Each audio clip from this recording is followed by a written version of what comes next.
Kelly and Robert Burrows are suing their former friends, Marina and David Quadra, for illegal eviction and property damage. Court come to order. All rise. Have a seat, everybody. Hello, Judge. Case 2072, Burrows versus Quadra. Thank you. You're welcome.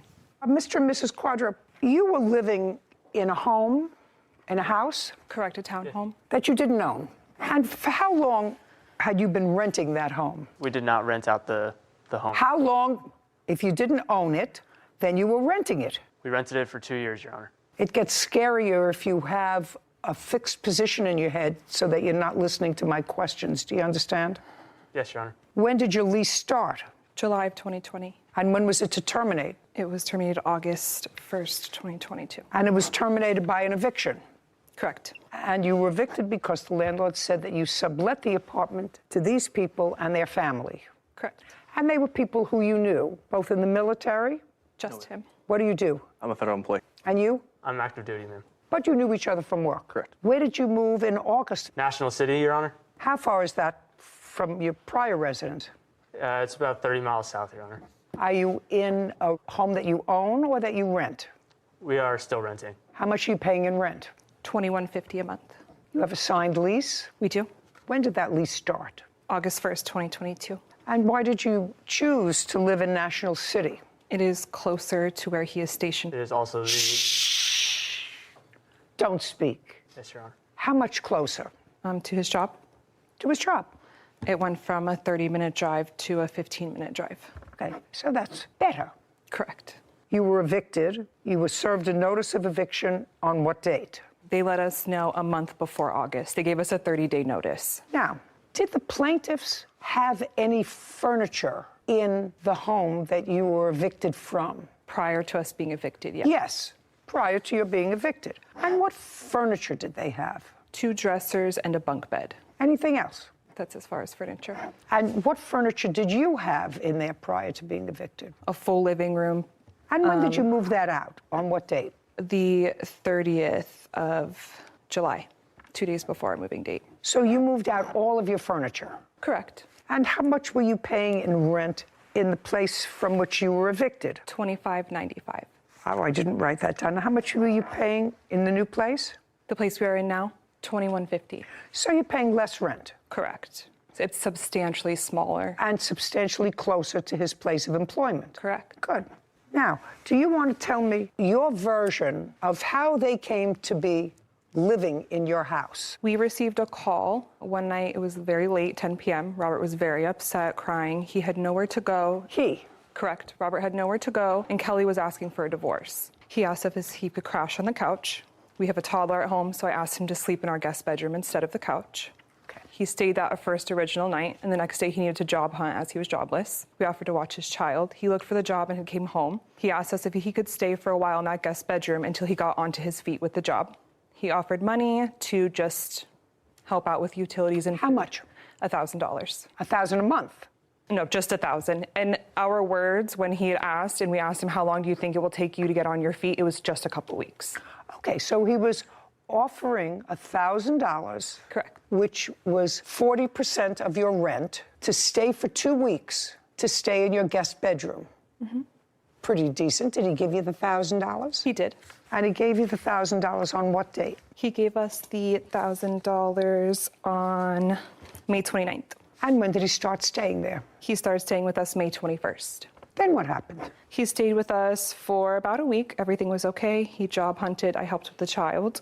Within this week, he confided in us that he wanted to work on his marriage with Kelly. He did not want the divorce. It was something that she had asked for. They wanted to work on it together and had asked if Kelly could come around to stay with him and the children and work on their marriage. When he moved into the guest room, did he take the children? Did he have the children with him? He did, but it was just on certain nights they were sharing. And then he asked if Kelly could come as well. Correct. The wife. And what did you say? Why couldn't he go home? He could not go home due to their relationship with her parents.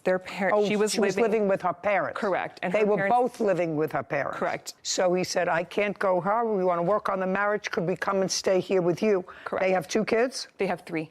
They have 3 kids, and how many dogs? 4. 4 dogs. So far, you get 4 stars if you let her come.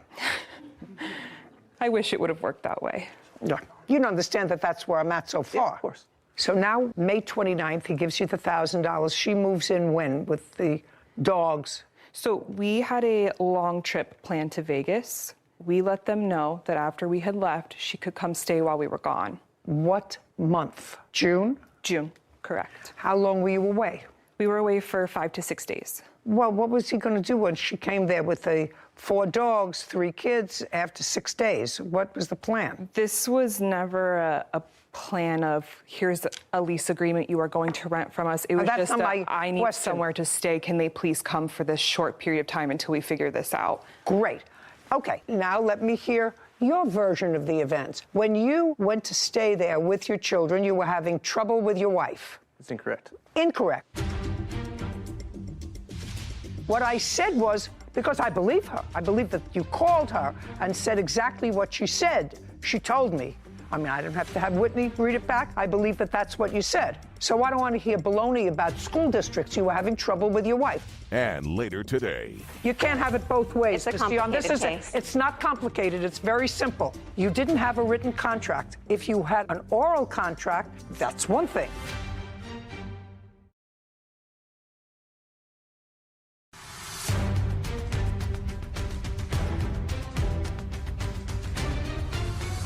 Kelly and Robert Burrows claim their former friends, Marina and David Quadra, owe for an illegal eviction.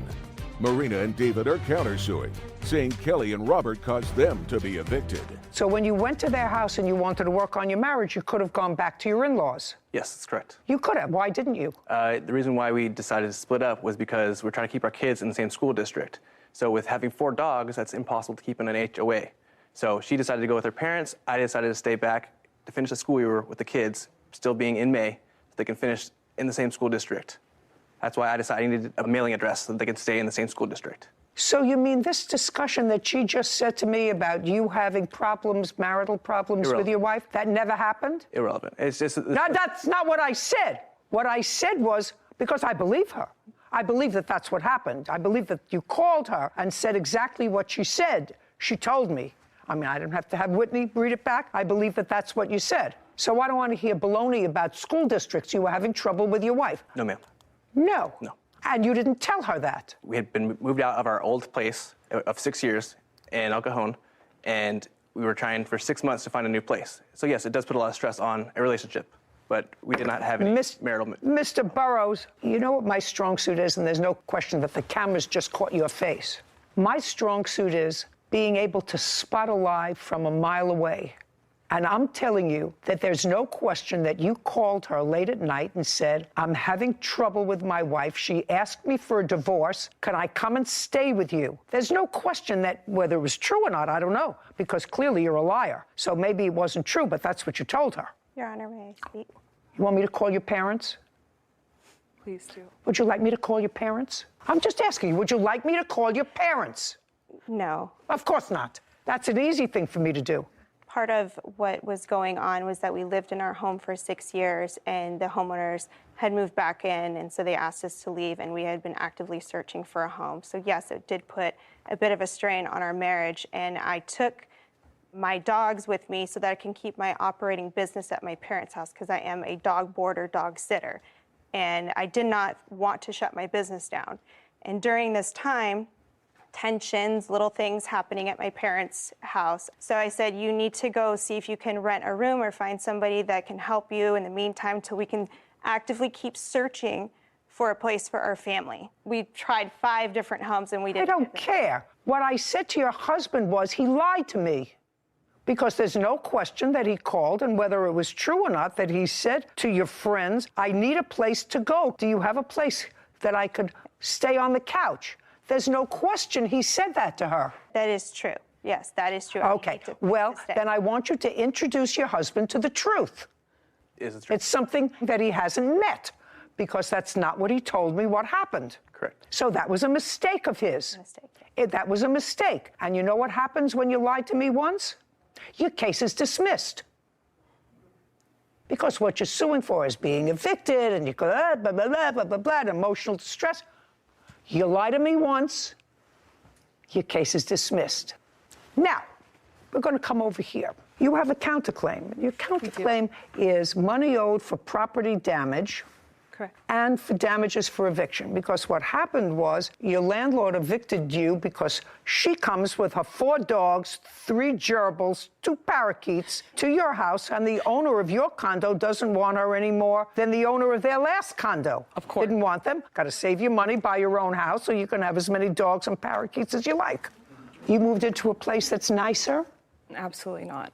Tell me what the papers said when your landlord notified you of the eviction.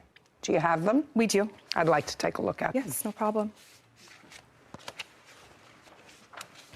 There was also in that piece of paper a $250 fine through our HOA from the whole commotion that he caused the day of asking them to leave. Just a second, you were a month-to-month tenant. Correct. You didn't have a lease for 2 years. You were a month-to-month tenant. We had a year lease, and then when the year was up, we moved month to month. They didn't evict you. No, they just gave us, they asked Just a us to second. leave. Your lawsuit is for damages, punitive damages for an eviction. You weren't evicted. Well, we were asked to leave if we... No, they leave it just during decided eviction not to renew your month-to-month lease. due to the... I don't care what it was due to. Listen, if I owned a property and you let 3 kids, 4 dogs moved into my condo for 6 days, I wouldn't renew your lease on a month-to-month basis either. I don't care whether they were there for 2 days, 4 days, a week, or a month. You understand? Understood. Okay, so there was no eviction. So the punitive damages for that, forget it. Money owed for property damage. When they moved out, what did they damage? And how much did it cost you? There was a hole in the molding from moving the dressers down our stairs. They bonked it, bringing it out angrily because they were mad that we asked them to leave. We have the letters from our landlord stating everything that they had to deduct from our deposit. Just a second, a hole in the wall. And how much was the hole in the wall? The molding was... No, just look at the paper and tell me how much was the hole in the wall. The painting was $180 and the molding repair was $200. Now, did you damage the molding when you were moving a dresser out of the house? Not that I'm aware of. Okay, not that you're aware of. You want to try the truth now? Was there a hole that you created moving a dresser out of the house? When David and I were moving our dresser over the stairs, down the stairs, Who's David? the defendant. So you were moving out the dresser with him? Careful, introducing you to the truth. Did you move the dresser with him? I did help move the furniture Your out. case is dismissed. The I would think with counterclaim, the counterclaim likewise is dismissed. We're done. Thank you. This court is adjourned. I take it as a win. The initial suit was them against us. Their suit got dismissed. We lost a lot of things and a lot of wages. That was just us being good friends. We definitely learned our lesson. We will never help another crying husband on our doorstep claiming divorce again. People that are offering to be nice to you in times of need don't charge you. They kind of cried, oh, marriage and divorce the whole time, knowing that we're young and married. It's something we take seriously in our lives. And we're still trying to build our lives back. I should actually make a party to introduce all those people to Mr. Truth. I agree. Yeah. There's a lot of mismatch. Stuff. Doesn't make sense. If Yeah. you're going to stay with a friend for a few days, you don't bring a bunk bed and 2 dressers. I've stayed with friends for a couple days, long weekend. You bring a bag with some Right. clothes. Even You with don't- your kids. Yeah, you don't bring furniture. You don't bring any of that. So there's a lot of discrepancies. Things that didn't make sense. If it doesn't make sense, it's usually not true. Agreed. Case 2041, Dion versus Everson. All parties, please step forward. Caitlin Dion claims her former employer, Scott Everson, breached their contract to buy her baby shoe business. All right, what looks to be a complicated case actually is merely just a contract case. Miss Dion, you had a side business of making baby shoes, and I assume that those are the baby shoes. Yes, it was a full-time The business. defendants had a children's clothing website, and they became familiar with your baby shoes, and they were interested in buying your business. You entered into a contract wherein I believe that they agreed to pay you $30,000 for the business. Is that correct? That was the asking price. There was never a written contract signed. That's incorrect. Just a second. You entered into a deal for $30,000 and an employment contract without a written contract? I have the written contract here, Your Honor. Oh, yeah. I would say goodbye to you all if there wasn't a written contract. There was a draft of a contract, the terms of which changed numerous times over the 2 years. You can't change a written contract. Was it a written contract that was signed by both parties? No, it was He never signed. refused to sign it, even though he was the one that wrote it himself and emailed it to me himself. You called him within the period that you were supposed to be working for him and said, this is too much for me, I can't do it. I read your complaint. Do you understand? That's a breach of your contract, if there ever was a contract.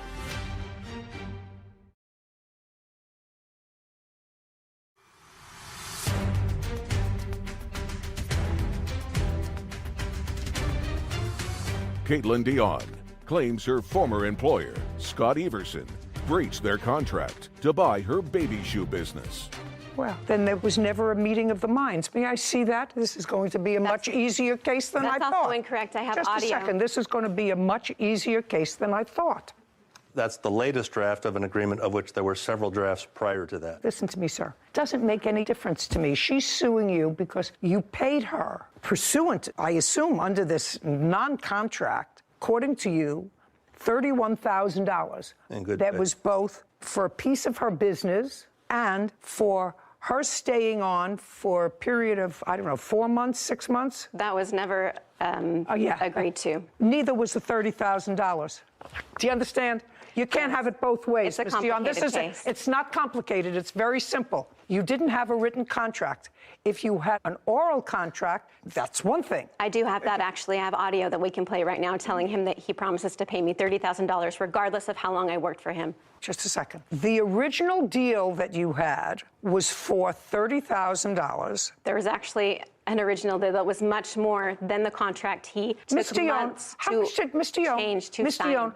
There's no question that under the terms of what you both thought was reasonable, you agreed to accept $30,000 from him for the business, and you would stay with the business for a period of time, either 4 months or 6 months. I'm not exactly sure what it is, but that is totally reasonable because he wasn't in the baby shoes business. According to your complaint, you were going through some marital difficulty, you were going through other major problems, and you called him within the period that you were supposed to be working for him and said, this is too much for me, I can't do it. I read your complaint. Do you understand? That's a breach of your contract, if there ever was a contract. That was, listen to me carefully. Look in the contract, it says that he would take away $400 per week that I did not work for him. This is not, listen to me, Ms. Dion, listen to me very carefully.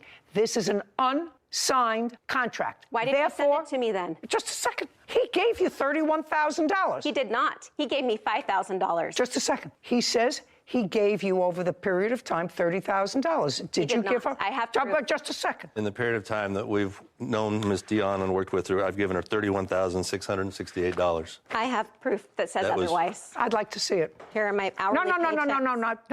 Those are paycheck stubs, of which of the $31,000 she received, that were not part of the business purchase price. Listen. No, you're right. That was pay stubs. I have to explain something to you. There was no written contract and clearly no meeting of the minds based upon what you both told me today. What was I supposed to do? I signed the contract and gave it back to him. Then you should have done nothing. If he didn't sign it, you should have done nothing. I was a single mother at the time. Ms. Dion, you have to understand, this is a court. He had all of my assets. This is a court. It's not Dr. Phil. You had no written contract, and if you had no written contract, you had to have an oral contract. I do. No, then you had to have an oral contract, and that oral contract clearly did not reflect a meeting of the minds of both of you. If he didn't sign this contract, and whether it was for your business or for your employment, are you saying to me that you did not receive from him? I'm just curious, because he has the documentation to show me that you did not receive from him $31,000. I have documentation. Sorry, I thought that was a question you asked. That was a question that you did not receive from him. I don't care if it was the business or as a worker, that you did not receive from him during a period of time $31,000. I did not. That's incorrect. I have my paychecks. I have the down payment that he made. I have the installments that he made. Just a second. All of which add up to $31,000. Just a second. Add them up, and I asked you a question. How much was it? Your paychecks and the down payment he made on your business. How much was it? I want to know if it was he said it was $31,000. He paid me $16,666 for my business. My paychecks do not matter. They were not a part of the business agreement. Did you file your case in small claims? That is not a part of my business. Did you file your case in small claims court? Yes. Very, working just a second. hourly was not a part of the contract. Pay careful attention to me. If you filed your case in small claims court, I'm going to give you an opportunity to go back there. If you think you have I do not. I do not believe that there was a meeting of the minds when there's a contract unsigned for over $10,000. That's absolutely ludicrous. As long as I'm comfortable with the fact that you got paid during a period of time, $30,000, so that you worked and you got paid. The contract for the sale of the business, as far as I'm concerned, was never consummated. I'm going to let you go try to explain your position to a judge in either Superior Court, because I don't think small claims courts hear cases up to $10,000. I don't know where you're from. Where are you from? It's actually $11,000. Utah. In Utah. I'll go back to Utah. This case is dismissed without prejudice. We're done. This court is adjourned. I reminded him over the period of 2 months. Paid her $31,000 for her time in her business. Give me the contract, give me the contract, give me the contract. She wanted a job. That's how she first approached us. She applied for a job with us. My working for him hourly was never part of the agreement. I wish I... Bobby Gonzalez is suing his neighbors, John and Heather Gilbert, for truck damage. Court come to order. All rise. Have a seat, please. Hello, Judge. Case 2095, Gonzalez versus Gilbert. Thank you. You're welcome. Mr. Gonzalez. Yes, ma'am. You're seeking substantial amount of money to refurbish your car after it was hit by the defendant's car while your car was parked. Yes, ma'am. The defendants are seeking the same amount of money because they say that despite the fact that one of them did in fact hit your parked car, it was your fault. That's your defense. Yes, ma'am. Okay, who was driving? I was driving. Okay. Mr. Gilbert, on what date did this incident happen? February 3rd. What time? About 5:30 in the morning. Who was in the car with you? Nobody. I was by myself. I was going to pick up my son. You were going to pick up your son from where? From his mother's house to take him to school. And where does he go to school that he has to be there at 5:30 in the morning? He doesn't have to be there at 5:30. I have to leave at 5:30 to get him there by 7. Do you take him to school every day? No. What was different about February 3rd? His mother, stepfather, and the rest of their family was out of town. They had asked me to take him to school that day. Just for that one day? Yep. Yep is not an answer. Oh, yes, ma'am. Yes, Yes, is an Your Honor. answer. Okay, so it's about 5:30 in the morning, and? I left my house. It was Look at me. raining. It was cold. It's pretty much the same route I take every day, not at that same time. I was approaching a stop sign at an intersection by the plaintiff's house, and I seen, I guess, either a reflection or what I thought were lights headed in my direction, so I swerved. And Okay, you're still traveling, so you're moving. Does somebody have a diagram of where this happened? Yeah. There it is. Okay. You were approaching a stop sign. Yeah, I was approaching an intersection. So right on... Were you there? No, ma'am. Sit down. Yes, ma'am. You were approaching an intersection. Yeah. It's a two-way road. Yeah. And it looks to me from that, is that an accurate representation? Yeah, except for there was another vehicle on the other side of the road. Okay, but it looks to me that you're traveling sort of in the middle of the road. Yeah, it floods. Okay, and a car is coming from something. You're not sure what. Yeah, I wasn't sure what. We're not sure what. And I swerved. I you just got over to the proper side of the road. And your car swerved, and when your car swerved, it hit that blue car that's sitting there. That's the plaintiff's car that was sitting in front of his house. Mm-hmm. Uh-huh is not an Yes, ma'am. answer. Yes, okay. Now, do you want to tell me what you did next? I went through the intersection, turned around to follow what I thought might have been a vehicle headed my direction. And when I didn't see a vehicle, I took my vehicle home. I parked it. I got my insurance information, my driver's license, and I walked back to his house to trade insurance information with him. Okay.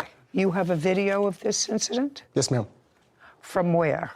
From my surveillance cameras. Is it set up for me to watch it Yes, here? ma'am. Yes, it is. Okay, I'm ready. That's your car, sir? Yes. Okay, let's see that again. Notice how the truck is covered? Okay, so you hit the plaintiff's car hard enough to push it up on the curb. Speed limit is 30 miles an hour. I've just asked you a question. Yes, ma'am. It looks as if you hit it hard enough to push it up on the curb. Yes, I did. But you told me a moment ago, Mr. Gilbert, and you just piped in that the speed limit there is 30 miles an hour. You said you were slowing down for a stop sign. I said I was approaching a stop sign. Well, when you're approaching a stop sign, you don't approach a stop sign at 30 miles an hour, especially if it's in a neighborhood that you've been in. But according to you, you drive that neighborhood regularly. Yep. However, not at that time. That's what you said.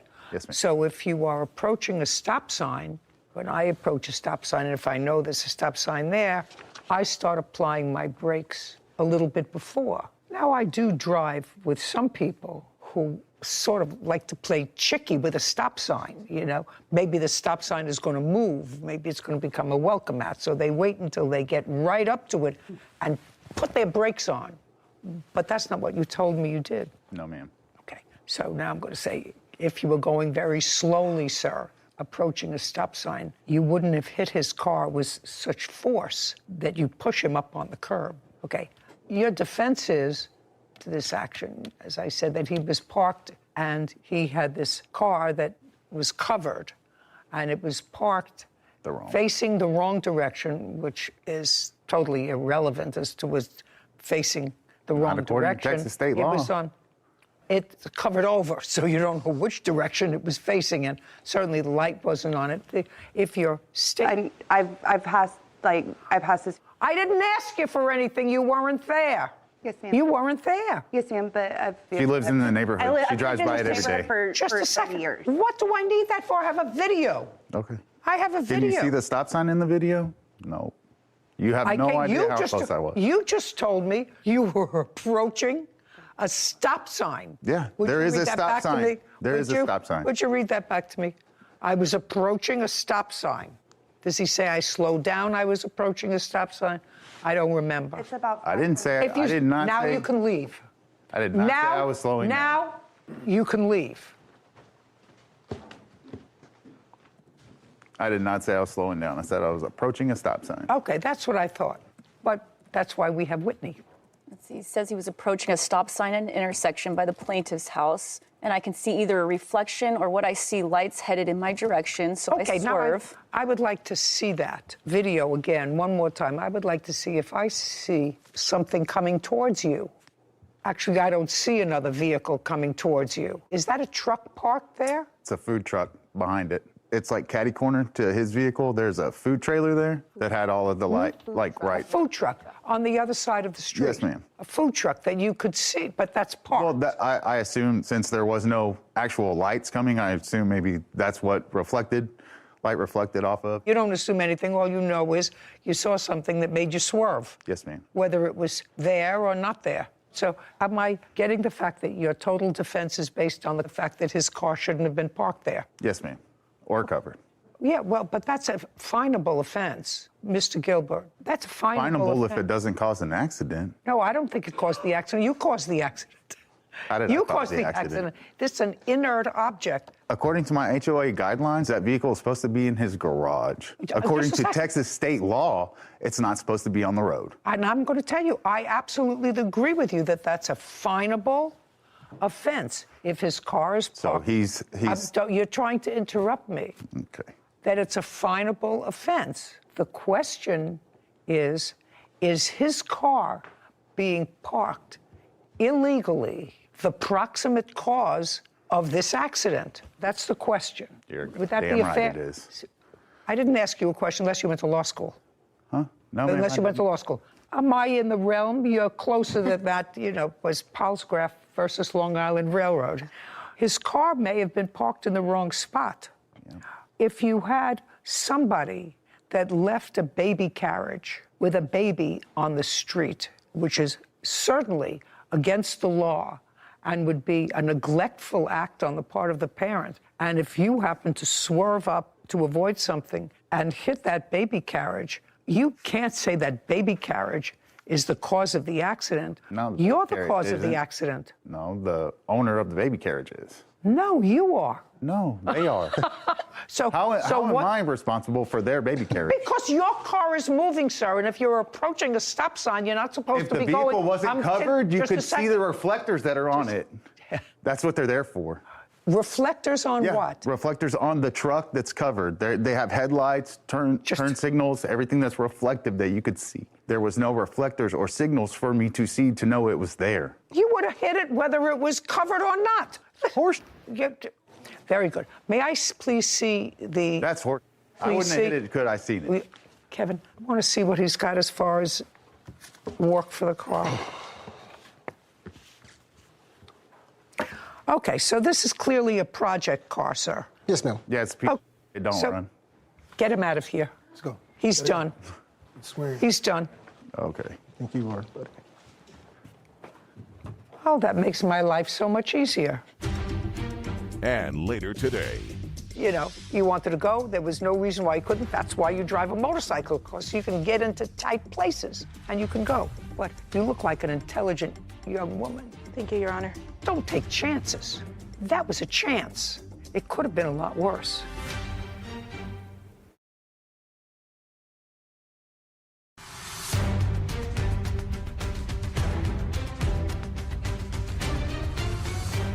Bobby Gonzalez claims his neighbor, John Gilbert, hit his classic pickup truck. John is countersuing for car damage and harassment. By the way, both the defendant and his wife have a counterclaim.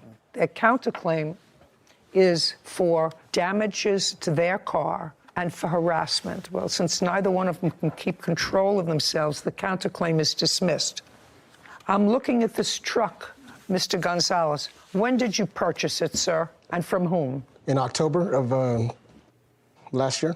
I purchased it online. Do you have the bill of sale from when you purchased it? I don't have the bill of sale, but on the paperwork, I have the post on Facebook on how much I paid for it. It was for $8,000. Okay. I also have an appraisal on there as well. I see the appraisal, but I don't have what it's going to take to fix the spot where he damaged the car. He damaged the car in this whole side end. Yes. I mean, he's not going to give you a classic car. Well, I know. That's not going to happen. I know. I know okay. that. That's not going to happen. And certainly, you do understand that I'm not awarding you anything close, even though they're two obnoxious people, anything close to $10,000. You do understand that, Mr. Gonzalez. You're going to have to get this car fixed right now.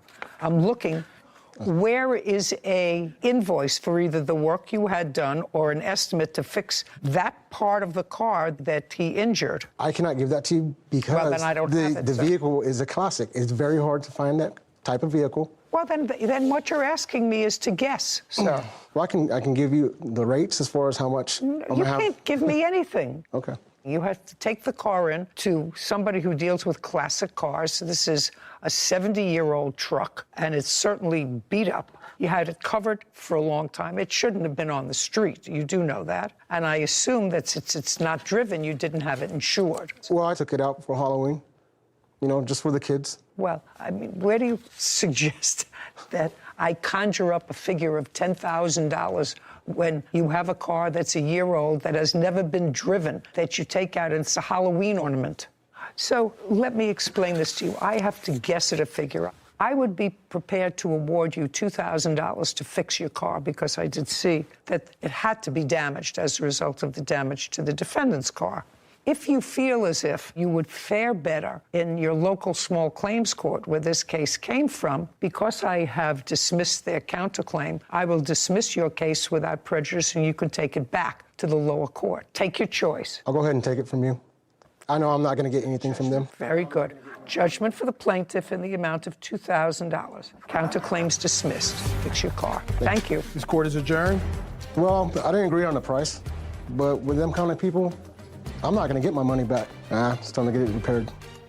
I think you have to be a certain kind of person to not take any accountability when you hit a stationary object. I'll admit, I think that it was probably a 90%, 10% split, 10% plaintiff's fault for parking on the street. I looked up the section code in Texas and did find that if you leave a car longer than 5 days on the street, you're in violation of a code. But like you tried to explain to the very hot-headed defendant, that's a finable offense. That doesn't mean you can ram into it with your vehicle and not be at fault. I just don't know how you take zero accountability after hitting a stationary object. I don't know either, but that's, I think, a problem with a country that's grown up in the last 50 years, that it's never your fault. Yep. It's always somebody else. It's the state's fault. It's the city's fault. It's somebody else's fault. And it's sad because I know that there was lots of acrimony between the two of them without it. But they were hotheads. Is this the first time you ever saw me send somebody out? A long time. long time since I've seen it. Yeah.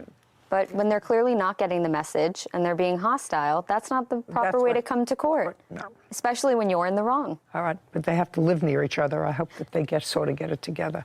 Just keep your fingers crossed. Yeah. Case 2067, Garcia versus Taryn. All parties, please step forward. Amari Garcia is suing fellow motorist April Taryn for damages from a motorcycle accident. This is a case that's about an automobile-motorcycle collision. Each one of you claims that the other is responsible for the collision. Miss Garcia, you were riding the motorcycle? Yes, ma'am. And you were in your car? Yes. Okay. And this happened on what date? March 21st, 2022, around 3 p.m. In what state? California. In the state of California, are you required to have insurance on a motorcycle? Yes, Your Honor. Just liability? Liability if it's paid for in full, correct. Yes, Your Honor. And were you insured on that date? Yes, Your Honor. And you were driving a car? Yes. And was your car insured on March 21st, 2022? Not at the time. So the answer is no? No. Did you have a valid driver's license on March 21st, 2022? Yes. From what state? California. What kind of car were you driving? A 2011 Nissan Sentra. Was it a new car for you, or did you have it for a while? It's a new car. I purchased it 3 weeks prior to the incident. And if you bought it 3 weeks before, how come you didn't have liability insurance? I was looking for insurance, and plus, at the time, I hadn't received my paperwork. It was still in the other person's name at the used car dealership that I bought it from. Your Honor. You know you're not supposed to be driving a car, Miss Taryn, without insurance. Yes, I'm aware of that. Okay. You wanted to say something? Yes, Your Honor, thank you. I have proof that April Taryn purchased her vehicle February 8th, 2022. She drove uninsured for 41 days, and it was not from a lot. It was from someone off the street. I have the proof for that. I'd like to see it. Yes. Oh, thank you. For $2,050. Well, this car that you registered, the selling price was $2,050, according to this. No, it wasn't. And well, I'm going to show you vehicle and transfer law. This is 2011 Sentra, and it was signed, but it's LLC. That's his company. Okay. So it wasn't off the street, but it said the selling price was $2,000. That's what this says. I don't have my paperwork in my car. I want to show this to her.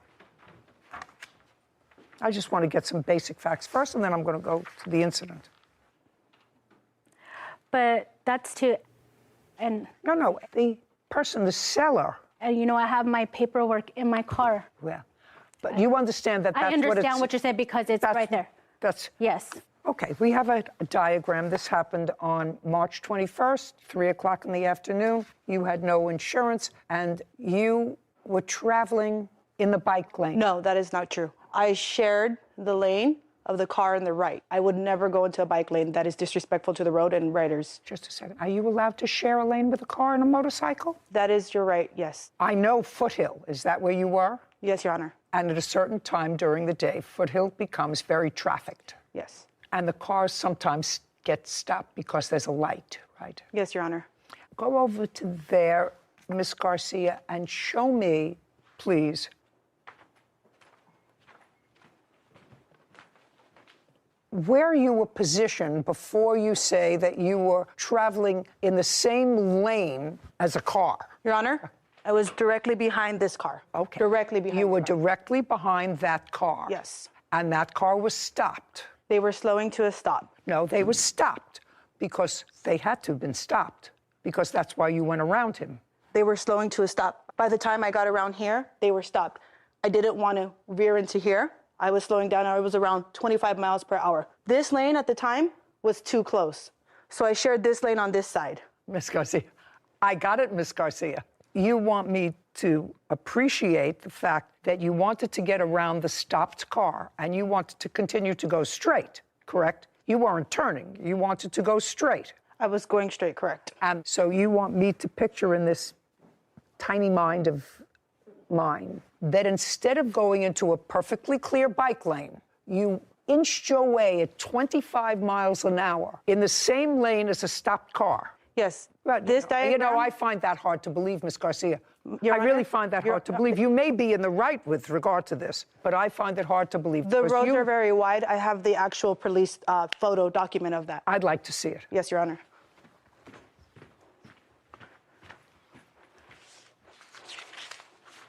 Right here. And I'd like to see the police report as well. Is there a police report? It's attached to this. Fine.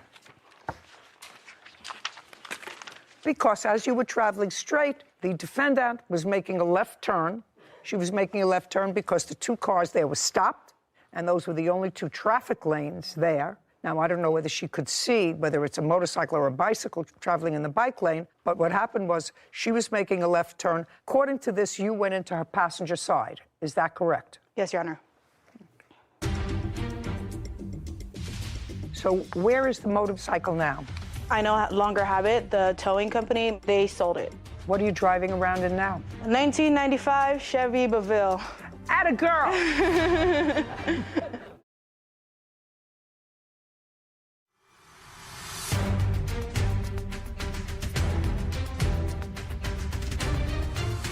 Amari Garcia is accusing fellow motorist April Taryn of damaging her motorcycle.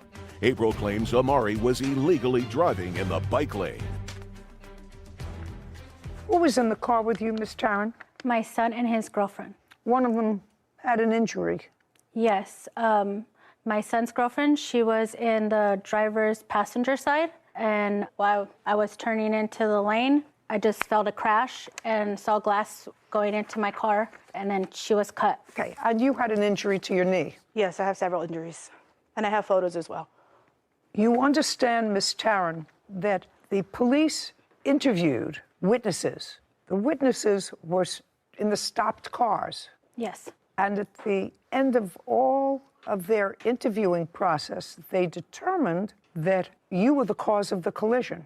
That's what it says. And I don't... It says that you caused the collision by violating Vehicle and Traffic Law 21-8001, failure to yield when making a left turn. I determined the cause based upon the parties involved and the physical evidence. That's what the police determined. Okay, well, then that's an easy, based upon the police report, because each of you were going to tell two different stories about what happened that day. Police were there, they looked at the physical evidence, they looked at the injuries, they looked at the damage to the roadway, they interviewed independent witnesses, and that was their determination. I understand, Judge, but the police report had some inconsistencies where, like, she was driving in the bicycle lane, which is against the law. And what I was doing, I was making a left turn, as you know. And these two front cars, which one of them was a witness.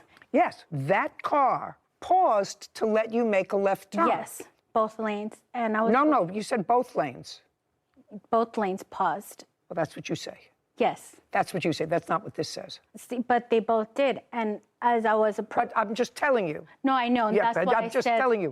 That's not what this is. Exactly. That's what you say. There was nothing that prevented those two cars from going. Exactly. There wasn't a traffic light. There wasn't a stoplight at that spot. Yes. And there was heavy traffic.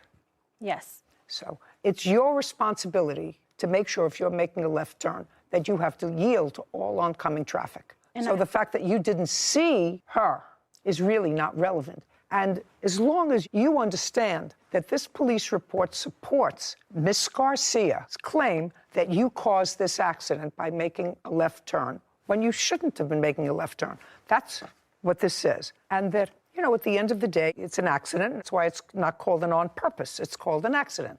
Neither one of you anticipated it. As far as I'm concerned, Ms. Garcia, you're entitled to be compensated, but I'm going to suggest this to you. If I'm driving a motorcycle, which I would never do, just for me, I think it's wacky. I think there are enough crazy people driving around that I like about 2,000 pounds of steel around me, so that if somebody who is not paying attention and there's an accident, I like to be safe. My first car when I was 17, all my friends were getting these cute little cars, you know, that were convertibles, and my father bought me a 15-year-old blue and white Cadillac sedan. It was so embarrassing to drive around in that car. It was a boat. Oh, I said, come on, everybody else is getting these cute little Corvettes, even if they're used ones. And my father, who loved me a lot, said to me, sweetheart, if you get into the accident, I want you to come out unscathed. And this ensures that you got a shot if you get into an accident. And I feel better. So I'm just telling you, if you're going to drive a motorcycle, don't take shortcuts. I know this place on Foothill, and I know what happened here. You know, you wanted to go, there was no reason why you couldn't. That's why you drive a motorcycle, because you can get into tight places. But you look like an intelligent young woman. Thank you, Your Honor. Don't take chances. That was a chance. It could have been a lot worse. What was the damage to your motorcycle? I have pictures. Would you like to see them, Your Honor? I would. I did look it up. Lane splitting motorcycles is legal in California, based on the California Highway Patrol.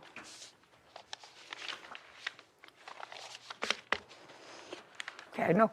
I see the pictures. So where is the motorcycle now? I no longer have it. The towing company, they sold it.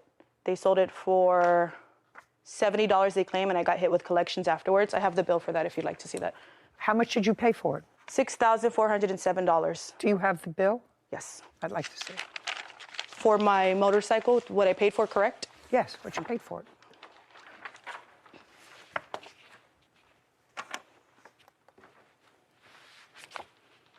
What are you driving around in now? A 1995 Chevy Baville.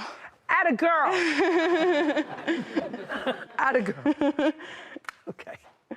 I'm giving you the value of the motorcycle. Thank you, Your Honor. It's just $6,407. I'm not splitting whose fault this was, actually, but I'm not awarding you any punitive damages for her. She had injuries in her car. You were slightly injured, but both of you seem fine now. I don't think that you were careful enough when you were going straight and around that car that was stopped. But the defendant didn't have insurance, and she was cited by the police for violation of a traffic law. So I'm giving you the cost of your motorcycle. Thank you, Your Honor. Judgment for the plaintiff. This court is adjourned.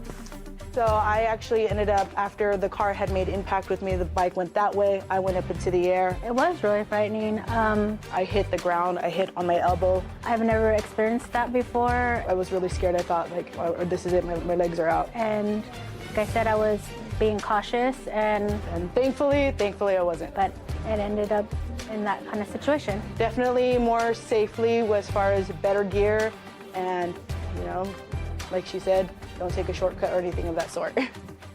So I looked up lane splitting, and in California, it's one of the few states that allows it for motorcyclists. It does say inexperienced riders shouldn't attempt it because, like we see, it's very easy to get hit or for someone not to see you if you're splitting between lanes, but it is legal, so she wasn't in the wrong by lane splitting, but I think it was a sticky situation. You're behind a car, someone's turning. What does it say if you're injured?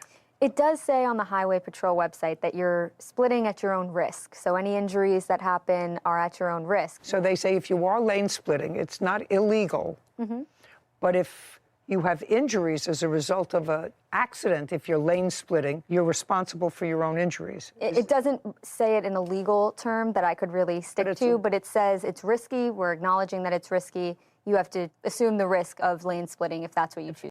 And say,